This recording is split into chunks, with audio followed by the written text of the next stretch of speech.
За дата мэдээллийг татаж авч байхад одоо саатаж дата мэдээлэл маань дутуу татагдсан эсвэл дата мэдээлэл маань анханасаа одоо дутуу нөхөөгдөж орсонтой холбоотой үүсдэг нэг алдааг өнөөдөр хэрхэн хэлбэрээр шийдэхийг өнөөдөр үздэцгээе. За бүтээгдэхүүний категори гэсэн энэ J баганд за дата мэдээлэлүүд дутуу байгааг та бүхэн харж байгаах. За тэгвэл энэ дутуу мэдээллүүд нь ямар алдаа үүссэн бэ гэхээр за давхарлаж орсон дата мэдээллүүд нь merge хийгдээд одоо хоорондоо нэгдээд одоо доотлих нүүдүүд одоо хоосон болсон байгаа. За энэ юу гэсэн үг вэ гэхээр за энэ furniture гэсэн багнуудны доор байх хоосон нүүднүүд бүгд furniture байх ёстой.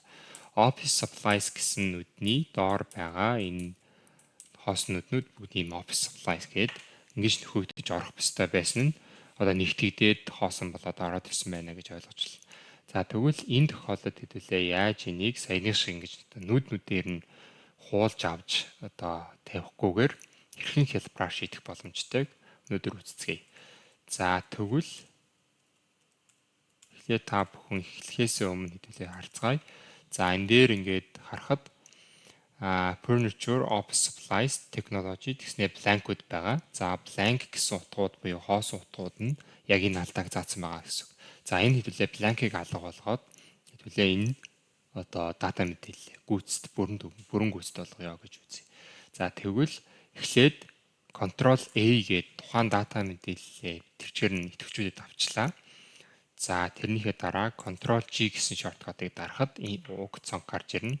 За цонхноос special гэсэн товчийг дараад эндээс blank-ийг сонгож авлаа. Окей. За тэгэнгүүт нөгөө J баганд байсан blank утгуудын маань одоо сонгоод бүгдийг төвчүүлээд авсан байгаа гэж ойлгож байна. За энэ дээрээс хэдүүлээ яах вэ гэхээр одоо энэ дээдлийн нүдээ сонгоод өгч яг дээдлийн нүдийг. За тэгээд Ctrl Enter дарахад энэ маань засагдаад ороод ирсэн байна. За одоо хэдүүлээ шалгацгаая.